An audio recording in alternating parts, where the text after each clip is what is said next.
Well, here's something new. My camera is on I have 3 monitors on my workbench here. And the third one, which is what I'm looking at, is above my monitor. So I'm sitting here looking at what I look like with the monitor. The camera is above, so I'm looking down. I hadn't quite got used to that. I'm always wanting to look at me. I guess I'm so beautiful or handsome that I never look at the camera. So ain't that I don't want to look at y'all through the, in the eye. But I don't see if anybody jumps on here before I go any further. So I'm just going to kind of move a couple of screens around.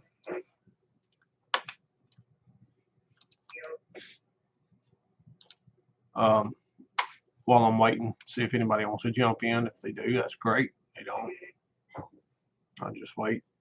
Anyway, I'm gonna watch some X-Ray Tony B, his new video he's got out. While I'm waiting, we're going to check our transistors. We're going to start by looking at the outputs. Now, there's two ways. One thing I need to do is get a webcam for best home way so I can do is this if kind you of have a stuff in my schematic. shop. If you I'm at don't my have one, office today. You can usually identify Excuse me.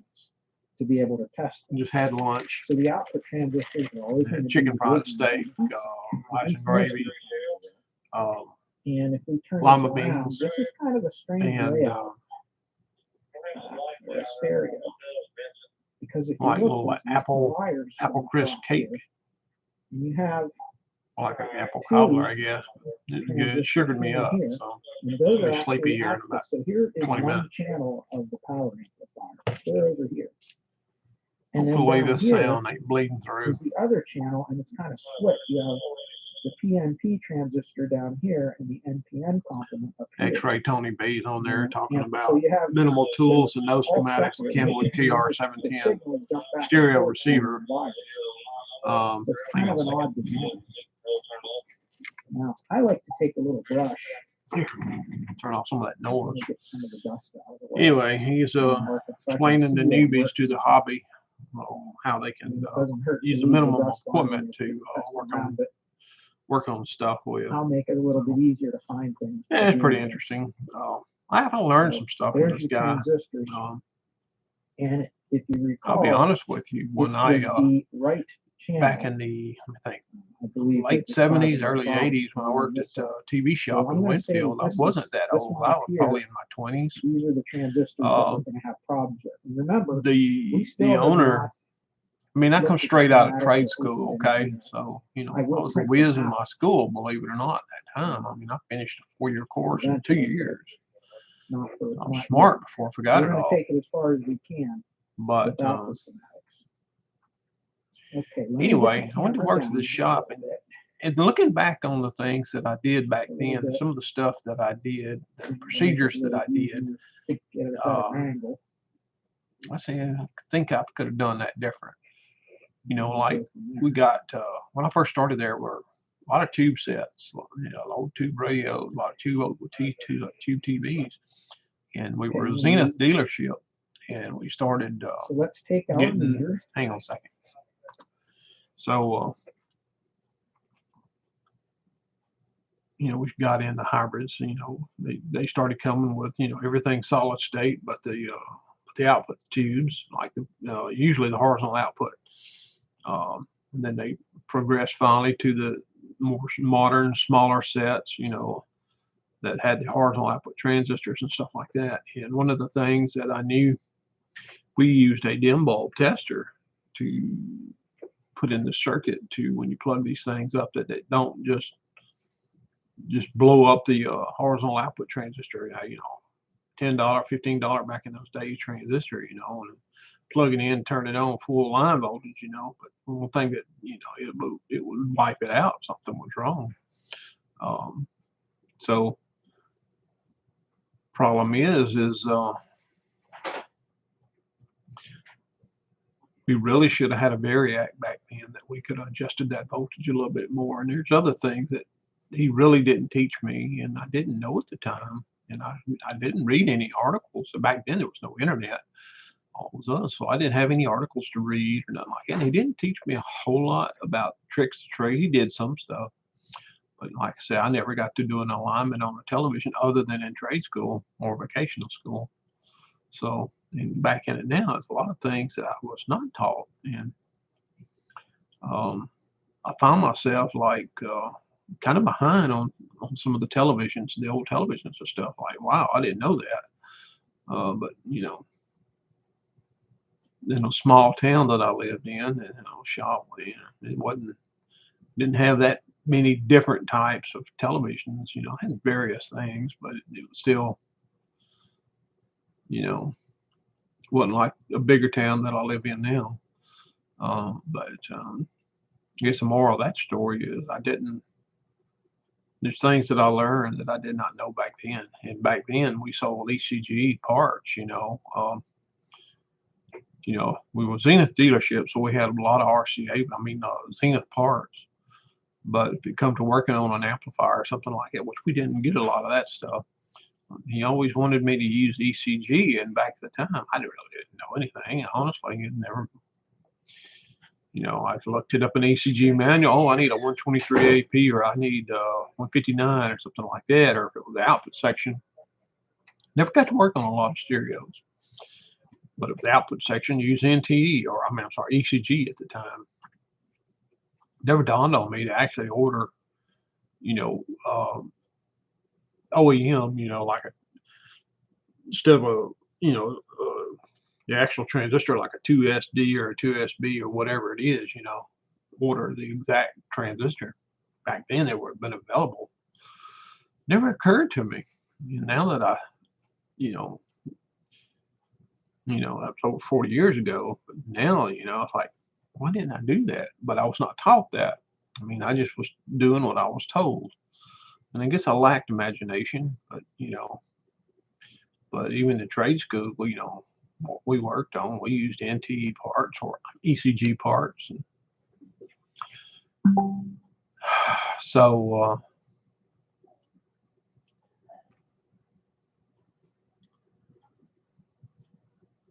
even though I'm well familiar working on televisions and all, I know how they work and all that kind of stuff. It's still like with that old Zenith TV that I've got, old black and white that I worked on a long time ago. I didn't post that, but let's see who's texting me now. Yep. Grandbaby. It has some, wasn't really pin cushioning, but if you looked at the edges were curved in like this, and the top and the bottom, and the yoke was messed up on that old television. The yoke, all the plastic had rotted off the thing, and I found another cover on there, centering magnets. But nowadays the program you get is in 4.3, and you're trying to look at it on a device for 16.9. So a lot of people just said, just change your aspect of your receiver to match what your TV is capable of. Yeah, that's fine, but still, it should have been flat edges. It should have been flat edges. And I found out, and I've never noticed that when I was working on televisions before, that there was a little piece of metal strip, insulated metal that goes around the yoke and the picture tube, in between, and that helped that nonlinearity. This one it didn't have. A lot of people I was told that you take that piece of metal shim out, basically it's a metal shim, take that out to improve the sensitivity of the yoke, I guess you could say. I guess it diffused the power of the yoke, horizontal and vertical deflection. But I think that's probably what that thing's deal is, because I really found nothing. High voltage was good. Everything looked good in there. So I have a feeling that's all it was. Now, it could have been the center magnets. What I did with that yoke, I found another yoke. I bought another yoke off eBay that was similar to it. Of course, I couldn't find a Zenith brand new Zenith replacement yoke. And when you do, they're rotten too. But anyway, I just took the back off another one, tie wrapped it on, field modification, if you will. And it worked, and it seemed to center and all that, but it still got that. It's not really pin cushion. It's just the edges are drawn in and the tops are drawn in. It bugs me. But I just put it all back together. I got tired of working on it because, it worked. It needs filters, but it works. So I just put it up, put it together, put it up on my bench. If you look at some of my videos, you'll see it up in the top right corner above my bench. So I'll get back to it one day. It's not that important. But there's somebody. Hey, buddy. I'm just trying something new here. There's not a lot of people on here, so just running my mouth. I like to see myself talk, I guess.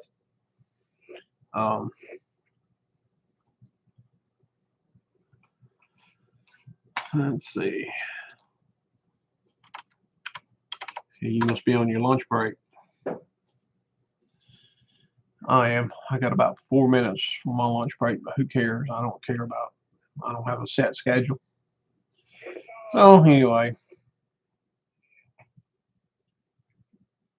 kind of learning some of this stuff new. Oh, doing invoices.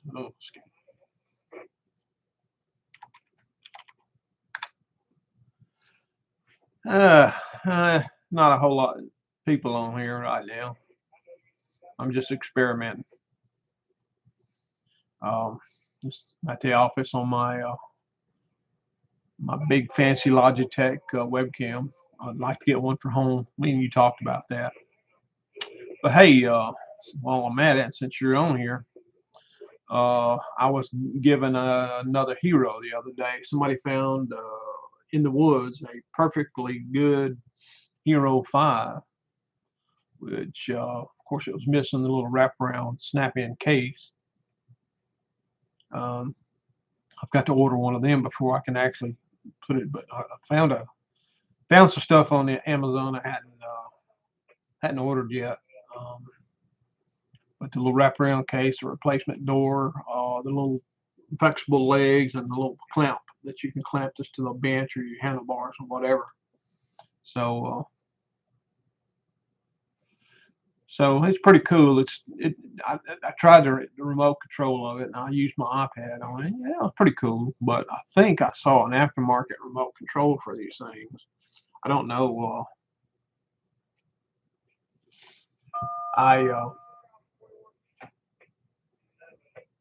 I'm thinking about getting that little remote control. It's like I said, it's aftermarket, but I looked how much Hero wanted for their remote control, and I looked at this, and I don't know how good it is or nothing like that. But it would be nice to be able to have a remote control. But I still need a small monitor that I can plug this thing into so I can look at it, just kind of set it off to the side and just look, make sure that I'm still in frame or whatever I'm looking at still in frame. So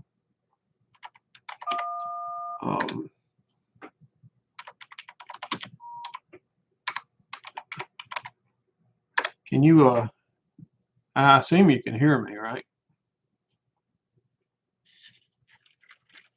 I don't know if my audio should be set up right on this, but I'm not sure. Sweet tea, unsweet tea. Yeah. This is my shop. I mean, my office here, if you've never seen it. But I think you have. I don't remember. But kind of bored this afternoon. Just kind of killing time. Oh yeah, I got lots of lighting. You get suntan with these lights. I can see daylights in here. It looks good. I actually don't look like I don't look as yellow as I normally look. It always worries me.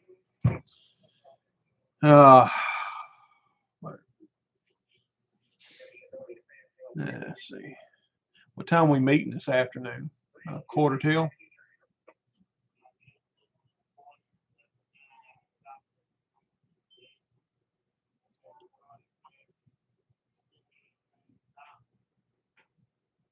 I'm actually getting a few more subscribers and some more well-known subscribers that I've seen some of their channels before. So that's getting exciting. I'm trying to make my videos better. Like this last video I posted, I was actually recording, and I had some stuff going on with work, and it got my attention, and I was sitting there looking, talking. All of a sudden, I stopped looking and looked down, looked over there, figured, scratched my head a minute, looked back here a minute. Oh yeah, well, by the way, I'll see y'all later.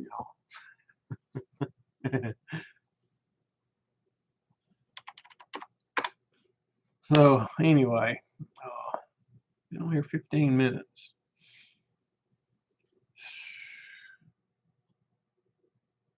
I got another eBay special that I started working on the other day. So yeah, 60 subscribers. Yeah, yeah. I was looking back on some of my comments from a long time ago, and there's some guy said, "Oh, it's boring." Yeah, well, the way I do this is a lot like a lot of these other people that I watch. There is a couple of them that I watch that they actually just take a shot. Their videos are usually about 15 minutes long, and all the little things is it's been trimmed out of it, and that's fine. It makes for a quick video, but still, I like to see a little bit more in depth. Well, how'd you do that, or why did And oh, let me see how he does it. Let me see what happens. And that's kind of how I go about this. And I try to keep my videos short, but most of them average about 25, 30 minutes. But this last one, I managed to get it under about 30 minutes, so did real good. So I'm getting better, but um, like picture in picture, like if I show a schematic up and all that. Um, one thing that I don't have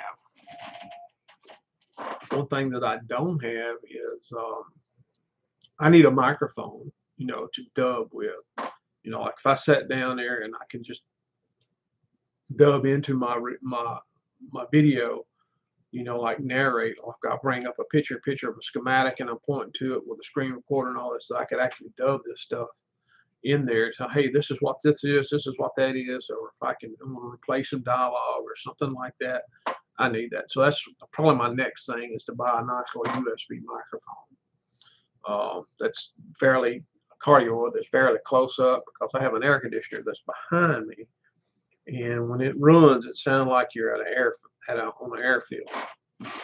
So I'm still trying to update my stuff. So of course I work at a radio station. I got all kinds of stuff that I could make do that, but I don't have nothing that's USB based. So anyway, I'll find it.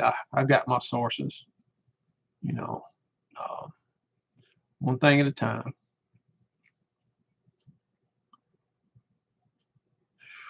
I wish I knew what this was. My mama had the same thing on her nose, and this looks like the exact same thing. I can take it. It'd be gross for y'all, but if I was to take my finger, I could scrape that off. It'd come right back in just a few days. It's some kind of growth, and it seems to be getting bigger.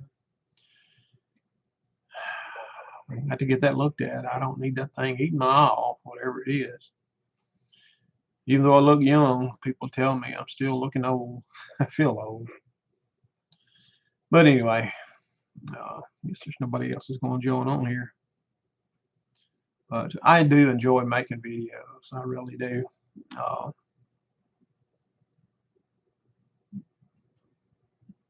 I've seen a lot of people on here, and I'm about the only electronics dude that sounds as redneck as I do.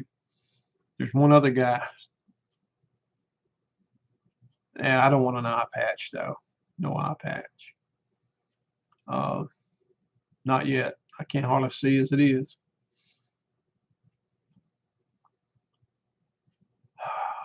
But Star Trek, Strange New Worlds is really just went off the rails in my opinion. Change the subject on y'all, but first they encounter the Gorn. They've had 2 episodes about the Gorn. Well, when Kirk and them first met the Gorn, and it's something they've never met before. And matter of fact, the Gorn species got wiped out because of not the Organians. I don't remember who it was now, but if that would have been, it's just not. That's just not. It's just they're just kind of taking what they want from other shows and making their own. And now, this last episode is, I understand they meet Romulans. Well, they haven't met a Romulan since the Enterprise era. I mean, I'm sure it's entertaining. Yes, I'll give you that. It is entertaining, and I watched some YouTube snippets of the Gorn at last game, Gorn, and it's kind of scary. You know, it's kind of part alien and part the thing kind of stuff, and that's cool. But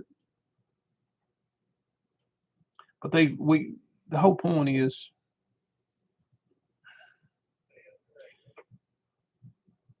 I don't know. It's just like with Star Trek, those last three Star Trek movies. They just took what they wanted and used it as plot devices. Canon be damned.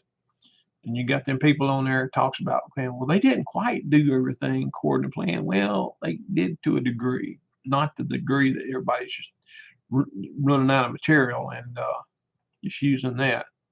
You know, I'm about decided I'm not gonna watch it. The good book says, if you Old Testament, it says if your eye offends you, pluck it out. So if you don't like it, don't watch it. So so it's kind of the way I am. It's interesting and all that, but and from what I saw, now there's going to be James T. Kirk, because he's captain of his own ship, and he brings all these other mercenary ships in there and tries to fool the Romulans.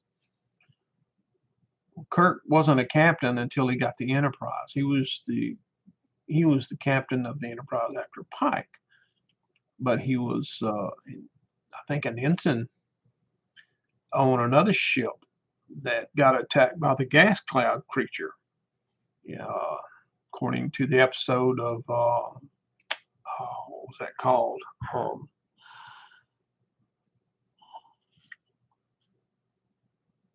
Obsessed. Uh-oh.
Okay, I'm back. Let's take care of some business. Yep. Anyway, oh, this is pretty cool. Um, hopefully my microphone button worked. Mute button. I'll be in big trouble. I don't see anybody else on here, but I guess I'll look at it later on. Everybody has to work. But anyway, that's that, I guess. So really nothing special. Kind of killing the boredom around here. But I guess I'll see you this afternoon. Looking forward to it. And I'll see you guys later. So I'm going to let you guys go. And it's just more an experiment than anything else. But I do enjoy each and every one of you guys coming in, viewing, and watching my channel. And, like and share as much as you can. I am streamlining and making these videos a lot smoother and better. I'm learning as I go. And I'm probably going to get some new equipment to learn on, and probably going to get some different software that I'll have to learn all over again. So, trying to just do different things. So anyway, thank you guys for sticking out, and we'll talk to you guys later. Have a good one. Live long and prosper.